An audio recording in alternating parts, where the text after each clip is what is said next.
Actually, about a year ago, meron akong pick-up. Sabi ko, I was looking for an upgrade. So, naghanap-hanap ako, tinitingnan ko yung mga ibang mga pick-up. When I saw the unit na pinalabas ng Photon, sabi ko, parang iba ito. Ang laki ng Photon nito, sabi ko. Nagtanong-tanong ko ng mga dealership. Until such time na tumawag ako ng Photon, Quezon Avenue. Si Jack ang nakasagot. Sabi ko sa kanya, punta ako dyan para tumingin. Sabi niya, sir, ang available lang sa amin ngayon, V7. Sabi ko, ayoko, gusto ko yung V9. So, yung V9, inantay ko until na sabi sa akin, sir, meron na kaming V9 kung gusto mo makita. So sabi ko, punta na ako. Sabi ko sa Photon representative, halika na, punta tayo doon sa unit. Mag-test drive ako.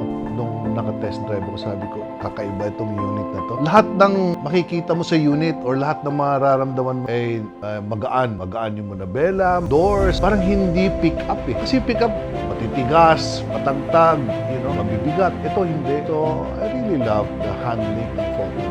Yun, kaya ako kinuha yung Photon kay Jack. Ang ganda. Wala akong masabi doon sa walang binatbat yung ibang mga pickups na na-drive ko. Meron kang comfort, merong sports, ganyan. Ganda ng handling ng sasakyan.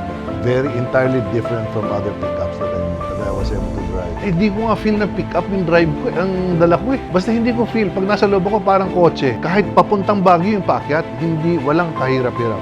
Parang nakasidan. Kotse talaga. Kotse ang feel mo sa loob. With all the high-tech gadget inside, talagang super magandang service. Pero sa ibang kasa, mag-aantay ka ng the whole day. Pero sa Photon, siguro mga 2-3 oras lang.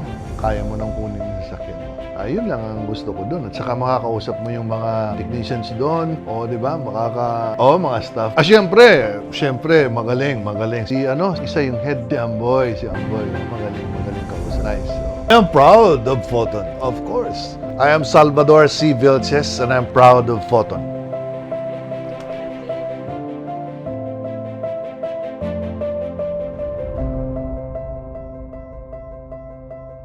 Alagang SJ Auto Group.